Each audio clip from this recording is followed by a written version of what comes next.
सत श्री अकाल जी, नमस्कार। आज हिंदी में बात करेंगे क्योंकि हमारे संघर्ष को एक नया रूप दिया जा रहा है। अभी हम इस देश की एकता और अखंडता और इस देश का मान सम्मान उसको किसी तरह चोट पहुंचाना चाहते हैं।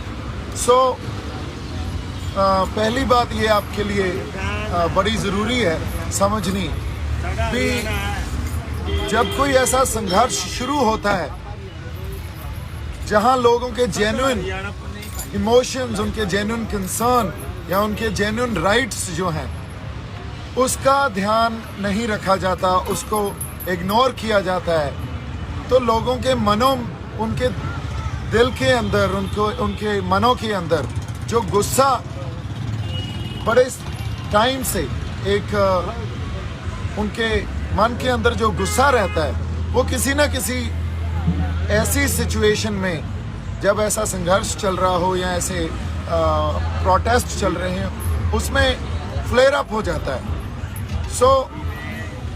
पहली बात तो ये है, आज इस सिचुएशन जो हुई उसमें वो गुस्सा फ्लेयर अप हो गया और इसमें किसी एक शख्सियत को अगर आप बोलें भी उसने भड़काहट की है, तो कभी भी संघर्ष, इतना बड़ा संघर्ष, वो किसी एक शख्सियत या एक व्यक्ति के ऊपर डिपेंड नहीं होता। इस बात को समझना बड़ा ज़रूरी है। दिल्ली के चार तरफ से बॉर्डर, जो हमारे किसान जथेबंदियां या हमारे लोग हैं, उन्होंने चारों तरफ से वो बॉर्डर, एक ऑब्स्टैकल जो वहाँ बैरिकेड की हुई थी, बैरिकेडिंग, उसको तोड़ के आगे बढ़े, उसको तोड़कर आगे बढ़े और वो सब, जैसे हम सब रेड फोर्ट की, लाल किले की तरफ चले गए। जब रेड फोर्ट की तरफ गए तो एक सिंबॉलिकली अपना रोष, अपना प्रोटेस्ट, अपना विरोध दर्ज करवाने के लिए जो नए कृषि कानून बने हैं उसको दर्ज करवाने के लिए हमने वहाँ निशान साहब भी लगाया, हमने किसान झंडा भी हमारा लगाया, किसान मजदूर एकता का नारा भी बुलंद किया। इसीलिए किया और पीछे उसके तिरंगा लगा हुआ है। जिस पोस्ट पे हमने झंडे लगाए उस पोस्ट के ऊपर कोई झंडा नहीं था। और ये झंडा हमारी इस देश की डाइवर्सिटी, जो हमारी डाइवर्सिटी है उसकी पहचान है। देखिए, आप डाइवर्सिटी को इस तरह मत देखिए भी यूनिटी इन डाइवर्सिटी। डाइवर्सिटी का एक्चुअल मीनिंग जो यूनिटी इन डाइवर्सिटी, या हमारे गुरु साहबान या श्री गुरु ग्रंथ साहब से हमने सीखा है, different but equal. Different but equal जो डाइवर्सिटी है उसको समझने की कोशिश कीजिए। इस देश की एकता और अखंडता के ऊपर किसी ने सवाल नहीं उठाए हैं, किसी ने वहां से फिरकू और भड़काने वाली बातें नहीं की हैं। लाखों लोगों ने, इतनी बड़ी मोबिलाइजेशन हुई, लाखों लोग इस बहाव में बहे।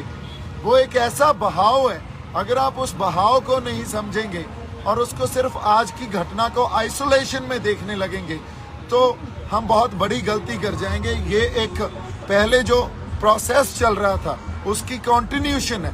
इतने समय से हमें 6-6, 7-7 महीने हो गए ये प्रोटेस्ट करते हुए।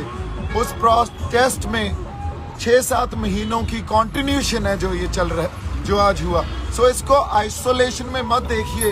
ये घटना किसी ने सोच के या किसी ने प्लान करके किसी ने नहीं की है। ये एक जो बहाव है, एक फ्लो है, उस फ्लो में लोग संघर्ष में उन्होंने अपना प्रोटेस्ट सिंबॉलिकली जाहिर किया।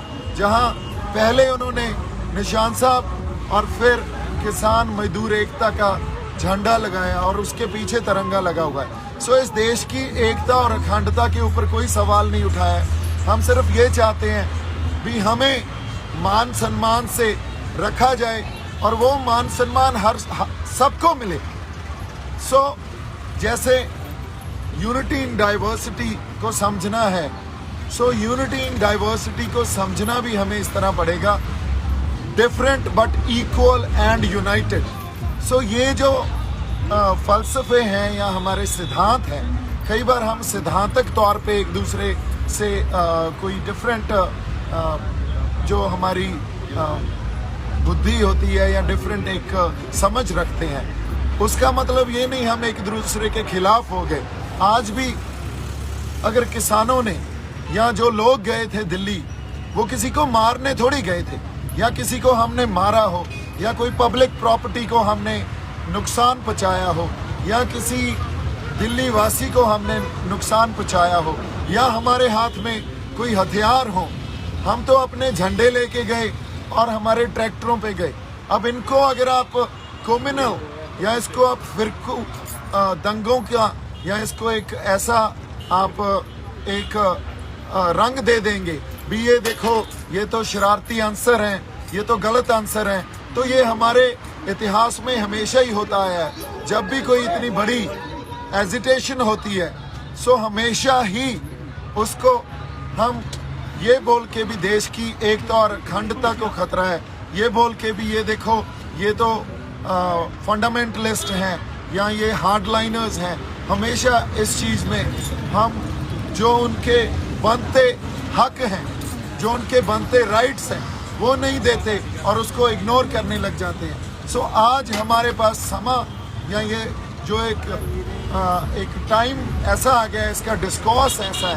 पहली मेरी बेनती ये है भी इसको आप आइसोलेशन में मत देखें। जो आज हुआ है वो कोई आज एक आइसोलेशन में या आज की घटना नहीं है, ये एक लंबा प्रोसेस था, उसकी कंटिन्यूशन है। और आज भी वहाँ सिंबॉलिकली हमने अपना रोष जताया है, बिना कुछ डिस्ट्रॉय किए, बिना किसी तरह की तोड़ फाड़ किए, बिना किसी तरह हमने पब्लिक प्रॉपर्टी हो या हमारे पुलिस फोर्सेस हो या किसी भी तरह का लॉ एंड ऑर्डर हो, हमने बिल्कुल पीसफुली, जो हमारा जमहूरी हक है, हमारा डेमोक्रेटिक राइट है, पीसफुली एक प्रोटेस्ट किया। और इस प्रोटेस्ट को अगर हम ये सोच रहे हैं भी इसको एक कोई शख्सियत या एक पर्सनैलिटी या एक आदमी इतना बड़ी मोबिलाइजेशन कर सकता है, सो ये बहुत बड़ी गलती होगी। आप लोगों के जेन्युइन कंसर्न समझिए, लोगों के इमोशन समझिए। एक मुझे ब्लेम करना है, किसी को भी ब्लेम करना, ये हमारी वही बात गलती होगी जो हम हमारे इतिहास में पहले से भी करते आए हैं। आज सबसे बड़ी ज़रूरत है भी हमें लोगों के इमोशंस को समझना चाहिए, उनके कंसर्न्स को समझना चाहिए, उनके सरोकार क्या है उसको समझना चाहिए और उस अकॉर्डिंगली हमें आगे डिसीजंस लेने चाहिए। मैं एक बार फिर आपको ये रिक्वेस्ट कर रहा हूँ, कोई भी भड़काने वाली बात नहीं कर रहा है। हर इंसान यहाँ आपसी प्यार, भाईचारक साझ और इस देश की एकता और अखंडता में विश्वास रखता है। किसानों को प्लीज़ किसी अलग नज़रिए से मत देखिए। किसानों ने सिंबॉलिकली बड़े पीसफुली, जो हमारा डेमोक्रेटिक राइट है, जमहूरी हक है, उसको एक्सरसाइज किया है। वो सुप्रीम कोर्ट ने भी हमें दिया है, वो हमारा संविधान हमें देता है। और उसके आगे जो बात है, वहाँ फ्लैग पोस्ट पे कोई झंडा नहीं था, सो तिरंगा किसी ने नहीं उतारा। हमने सिर्फ अपना निशान साहब और हमारा किसान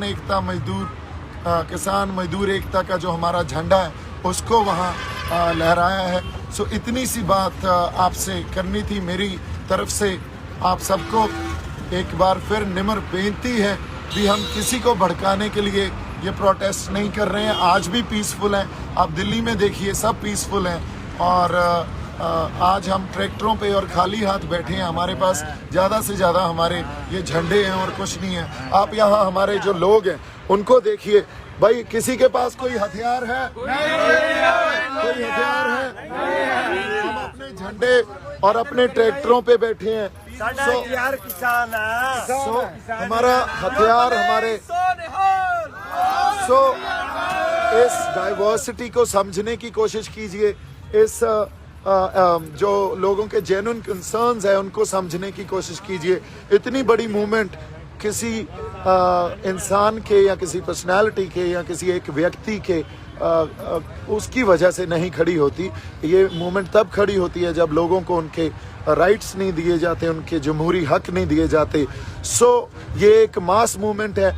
मोबिलाइजेशन इतनी बड़ी इसलिए हुई है क्योंकि लोगों के जो दिलों में एक बड़े टाइम से बड़े it's been long that they had this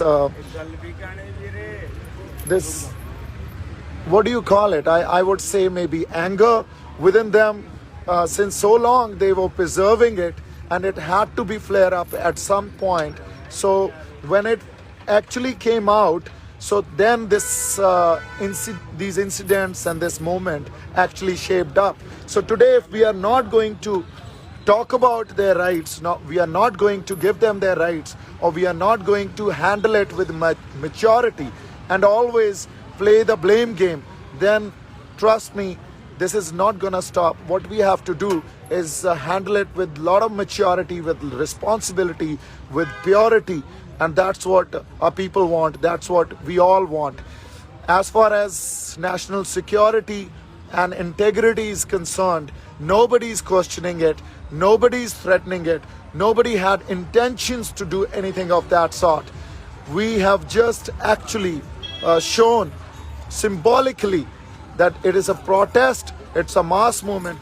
Please try and understand and deal with it with a lot of maturity, and the leadership, whether it is our farmer leadership or political leadership, kindly look into it and deal with it with responsibility and maturity, which I hope and we all hope that it will be. Please do not try to give it any other color. Nobody is trying to propagate some different agendas here. Nobody is trying to propagate that we are threatening national integrity and security.